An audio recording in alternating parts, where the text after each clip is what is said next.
Hey folks, how's it going? This is Iron Seagull here, back with another update on Paralives. So today we just got confirmation of a very important feature, and that is a changeable toilet paper roll.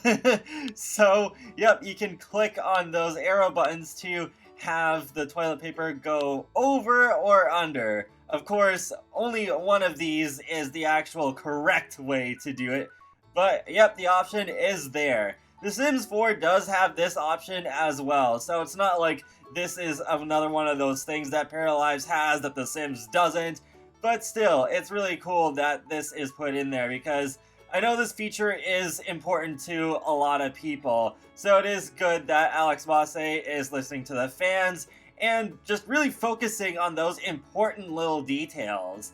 This is not the only interesting thing to me in this clip though, because I noticed there's two potted plants on top of the toilet, so I'm guessing there are going to be some decorative slots where you can place clutter on top, so that's cool. I'm pretty sure we can't really do that in The Sims unless you use cheats, and then you just shift the objects up and use the move objects cheat, but normally, no. I also love the flooring that's used in this bathroom. It does remind me of The Sims because of the diamonds. They look a lot like plumb bobs to me, except they're just not the same green color. But I definitely will use that in my homes quite often. I also love how the lighting looks in this video clip, where the lighting is reflecting off of the toilets as well as the toilet paper rolls. There are a few other things that I want to talk about though, because there's a few tweets that I also want to include here.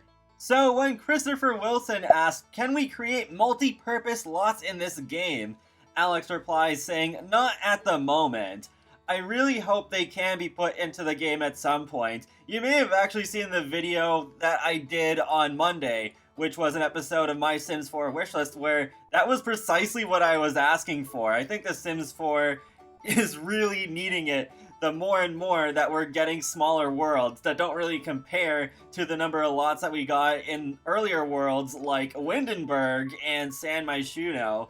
So even though it looks like there is a lot of customization in Paralives, it would just give it an even bigger edge if it also had multi-purpose lots. So it would be easy to have like a business and a home on the same lot instead of having to go back and forth, or being able to just like live on top of your vet clinic or your restaurant, or be able to make a big mall that has a whole ton of different things all inside it.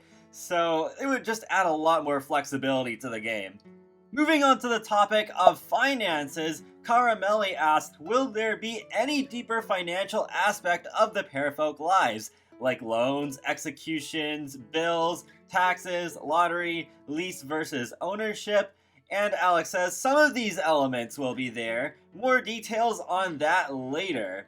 I figured bills were going to be there anyways, but I would love to see taxes and loans being put into the game. And the last thing I'm going to talk about is a trailer for Paralives. So on a scale from 0 to 10, how much of the characters are ready, Julio asks. And Alex says, hard to tell, but we'll get there. And then Julio says, so maybe we won't see Paralives' trailer this year? And then Alex replies with, it might get pushed. Have to make sure it's top-notch before showing it. I'm not expecting a trailer until around Christmas at the earliest. But realistically, I don't think we're going to see a full trailer until sometime in spring of 2020. And I don't mind. I really want Alex to take his time on this game because yeah, we all know that EA and Maxis should have spent more time on The Sims 4 before they released that game, so yeah, I don't want Alex to make that same sort of mistake. I have seen in comments on my Paralives videos, in the comment sections of other people's Paralives videos, and on Twitter, some people, I just feel like, are trying to rush Alex into revealing the Parafolk a bit too early, and it's not great. It's not great. I still have a hard time believing I will like the Parafolk as much as the Sims themselves, but I'm happy to be proven wrong. I hope that Alex can take his time to make the Parafolk look right, and fit with the art style that he's already established for this game. And with that, that wraps up another update on Paralives. So feel free to let me know in the comments section below your thoughts on everything I discussed in this video. And be sure to subscribe to keep up with my latest content from The Sims, Sonic the Hedgehog, and more. So I will talk to you all later, and have a great day. Thanks for watching.